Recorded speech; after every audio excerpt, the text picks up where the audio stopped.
पुढची बातमी पाहूया। बातमी जालन्यातून आहे। जालन्यातील भोकरदन नगरपालिकेमध्ये मतदान केंद्र क्रमांक 8 वरती मशीनमध्ये बिघाड झालेला आहे, त्यामुळे अद्याप मतदान सुरू झालेलं नाही।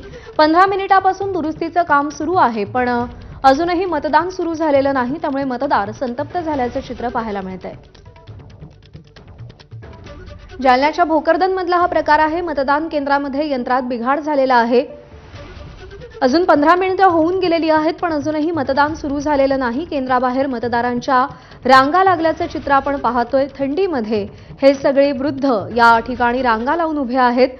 तरुण लोक सुद्धा या मतदानासाठी आलेले आहेत, पण मतदान यंत्रामध्ये बिघाड झाल्यामुळे, ईव्हीएम मशीनमध्ये बिघाड झाल्यामुळे अजून मतदान सुरू झालेलं नाही आणि त्यामुळे मतदारांमध्ये आपल्याला संताप पाहायला मिळतोय।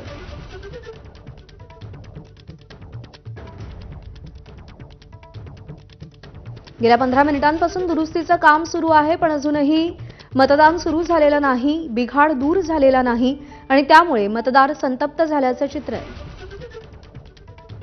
रवी मुंडे आपले प्रतिनिधी आपल्याला या सगळ्या संदर्भात अधिक अपडेट देतील। रवी, खरं तर 7:30 वाजता मतदान प्रक्रिया सुरळीत चालू व्हायला हवी होती, मात्र भोकरदन मधलं जे मतदान बूथ क्रमांक 8 आहे त्या ठिकाणी मशीनमध्ये काही बिघाड आल्याचं केंद्र प्रमुखांचं म्हणणं आहे आणि त्या मशीन बदलण्याचं काम या ठिकाणी सुरू आहे। मात्र रांग लागलेली आहे, त्यामुळे मतदार संतप्त आहेत की ही सगळी पूर्वतयारीचा आढावा घेतला जात होता इतक्या दिवसापासून, मात्र आता मतदान अद्यापपर्यंत सुरू झालेलं नाही। जवळपास आता 20 मिनिटं झाली आहेत, मात्र अजून काही मशीन ती दुरुस्त झालेली नाहीये। प्रशासकीय यंत्रणा कामाला लागली, त्यामुळे मतदारांना पाहायला मिळतोय रांगा लावलेल्या आहेत त्यांनी मतदानासाठी। अपडेट जाणून घेत राहू रवी, तुर्तास धन्यवाद।